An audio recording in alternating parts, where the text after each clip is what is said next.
Madam మరి ఈ జనరేషన్‌లో గూడా చిన్న వాళ్ళకి గూడా మోకాలు నొప్పులొస్తున్నాయి. సో, అలాంటి వాళ్ళకి ఈ పంచకర్మ వైద్యం అనేది ఎలా ఉంటుంది? అది ఉపయోగకరంగా ఉంటుంది. పంచకర్మ అంటే ఈ మోకాళ్ళ నొప్పులోళ్ళు చిన్న లేదు, పెద్ద లేదు. అది పెద్దోళ్ళకైతే అరిగిపోతున్నాయి. వాళ్ళైతే ఆపరేషన్ దాకా వెళ్తున్నారు.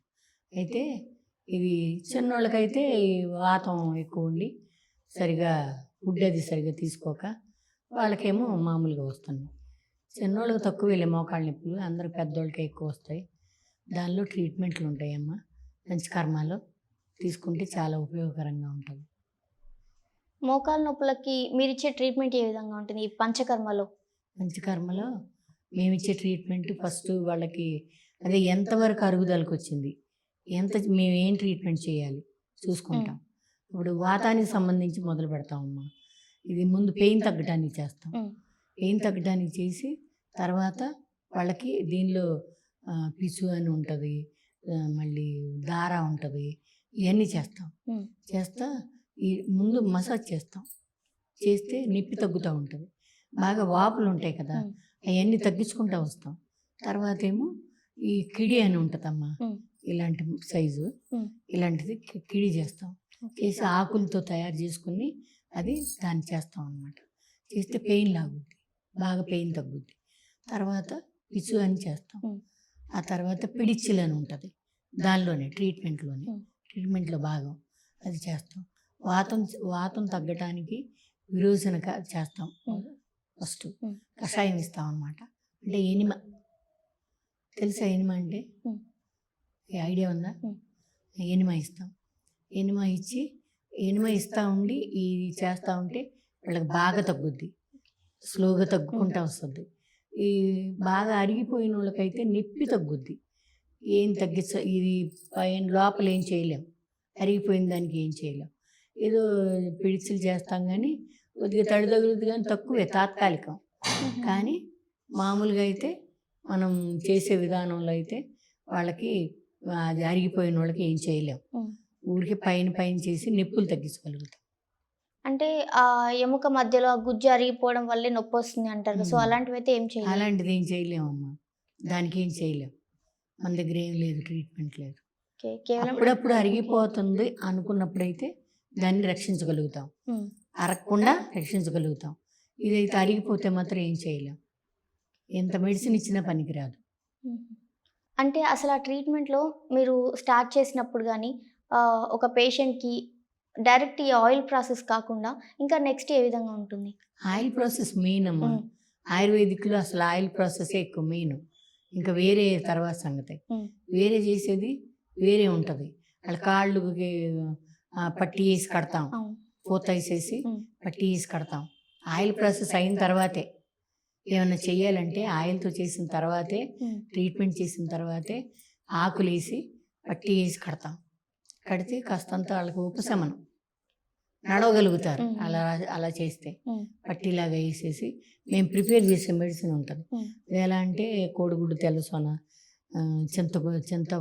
చింతగింజల పౌడరు, ఇవన్నీ వేసి కలిపేసి పట్టి వేస్తాం. వేస్తే లోపల కొద్దిగా తడి తగులుద్ది, బలం చేకూరి తడి తగులుద్ది. అప్పుడు వాళ్ళు నడవడానికి అవకాశం ఉంటుంది. శాంతం అరిగిపోయిన వాళ్ళ సంగతి చెప్తున్నాను. కొద్దిగా అరిగిన వాళ్ళకి ఏం అక్కర్లేదు, ట్రీట్మెంట్ సరిపోతుంది. అంటే నార్మల్గా కూడా ఈ చింతగింజలు తినడం వల్ల ఆ ఎముక బలానికి ఉపయోగపడుతుంది అంటారు, నిజంగా అంటే అంటారు చింతగింజల పౌడర్ తింటే ఉపయోగపడద్దు అంటారు. పైన అయితే పూత బాగా పనిచేస్తుందమ్మా, తినేదానికన్నా పైన బాగా పనిచేస్తుంది. దీనిలో చిన్న చిన్న చిట్కాలు చాలా ఉన్నాయి. ఏదన్నా వాళ్ళు లోపలికి వేసుకుని రకరకాల చిట్కాలు ఉన్నాయి, వాళ్ళు వాడుకోవచ్చు, వినియోగించుకోవచ్చు వాటిని. ఇది పటికి బెల్లం, చింతగింజల పౌడరు మెత్తగా నూరుకుని తినొచ్చు, రోజు స్పూన్ తినొచ్చు. మళ్ళీ తిప్పతీగ రసం తాగొచ్చు.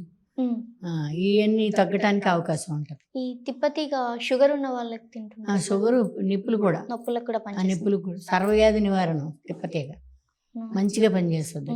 అన్నిటికీ బాగా పనిచేస్తుంది తిప్పతీగ. గౌట్ అదే యూరిక్ యాసిడ్ ఉంటుందా, వాళ్ళకి పనిచేస్తుంది. యూరిక్ యాసిడ్ వాళ్ళకి కడుపులో ఏమన్నా మలినాలు తగ్గిస్తుంది. తిప్పతీగ మంచి ఇది ఆయుర్వేదిక్లో బాగా గుడుజు సత్వం అంటారు దాన్ని, తిప్పతీగని. దాన్ని వాడుకుంటే మంచి ఉపయోగం ఉంటుంది. మోకాళ్ళ నొప్పులు తగ్గడానికి అన్నిటికీ ఉపయోగపడుతుంది. మేడం ఎవరైనా దెబ్బ తగిలినప్పుడు గానీ, ఈ పసరు అనేది ఏస్తుంటారు కదా! సో, అది పనిచేస్తుందా? అంటే పసరకట్టు అంటే మనం పసరకట్టు ఏమి వేయం కానమ్మా, హ్మ్. పనిచేసే ఉండయి. హ్మ్. కొంతమంది దగ్గర అట్లాంటి ఆయుధాలు ఉన్నాయి, వాళ్ళు వాడుకోవచ్చు. హ్మ్. పసరకట్లు అయ్యి నిప్పులు తగ్గటానికి. ఎలా అంటే ఇది జిల్లేడు కాదు, బోన్ సెట్ అని తెలుగులో ఏమంటారు? అర్థం కాల. బోన్ సెట్టర్ అంటే తెలుగులో ఏమంటారు చెప్తా ఉంది, ఎముకలు సెట్ చేసిందా? మర్చిపోయా. రాదు మనకి. అంత తెలుగు రాదు చెప్పండి. అది అది వాడతారమ్మా. దాన్ని మెత్తగా నూరేసి ఓకే. వేడి చేసి కట్టేస్తారనమాట. హ్మ్. దాని పేరే బోన్ సెట్టర్. ఓకే. తెలుగులో ఉంది పేరు, గుర్తురా అట్లా. అది కట్టేస్తే హ్మ్. బాగా పనిచేస్తుంది, బోన్కి సెట్ చేస్తుంది అది. హ్మ్. దాంతో ఆయిల్ ప్రిపేర్ చేసి చేయొచ్చు. మళ్ళీ జిల్లేడు పువ్వులతో ప్రిపేర్ చేసి చేయొచ్చు పెయిన్ తగ్గటానికి. రకరకాలు ఉన్నాయమ్మా. అది బాగా పెయిన్ తగ్గుద్ది. తగ్గటమే కాదు, అసలు వాళ్ళు నడవడానికి మంచి ఉపయోగకరంగా కూడా ఉంటుంది. అదే బోన్ సెట్టర్ అంటున్నా కదా, హ్మ్. నల్లేరు కాడ, ఆహా! నల్లేరు ఓకే. అది బాగా పనిచేస్తుంది. చూసావా ఎప్పుడన్నా? నల్లేరు అంటే బోన్ లాగానే ఉంటుంది, బోన్ లాగా వెళ్తుంది సన్నగా, అచ్చు బోన్ లాగే ఉంటుంది. దాన్ని బోన్ సెట్టర్ అంటారు. నల్లేరు కాడతో మంచి ఉపయోగం ఉంటుందమ్మా ఈ ఎముకలకి. అప్పుడు వాటికి అదే నువ్వు చెప్పిన పసరకట్టులు లాంటివి అలాంటివి కట్టాలంటే మెత్తగా నూరుకుని ఉడకబెట్టాలి, లేకపోతే దురద వచ్చేస్తుంది. ఉడకబెట్టి కట్టాలి, కడితే బాగా ఉపయోగం ఉంటుంది వాటికి. అంటే ఇప్పుడు మోకాళ్ళ నొప్పులతో పాటు కొంతమందికి అరికాళ్ళ నొప్పులు ఉంటాయి. అరికాళ్ళల్లో దురద రావడం గానీ, లేదంటే మడిమ ప్లేస్‌లో కొంచెం నొప్పులు రావడం కానీ ఉంటాయి.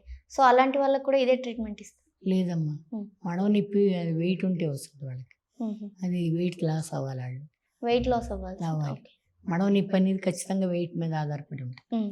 మరి ఆ బరువు అంతా మడం మీద పడుతుంది. వాళ్ళు హుహు. వెయిట్ ఉంటారా, ఏదైనా చిన్నగా ఉంటుంది కదా, హ్మ్. అదంతా దాని మీద పడతా ఉంటుంది. అరికాళ్ళు దురదలు, నొప్పులు, మంటలు అయితే షుగర్ వల్ల వస్తాయి. హ్మ్. ఈ ట్రీట్మెంట్ కాదు, దానికి సపరేట్గా ఉంటుంది. ఇదైతే కాదు, హ్మ్. అలా ఉంటుంది.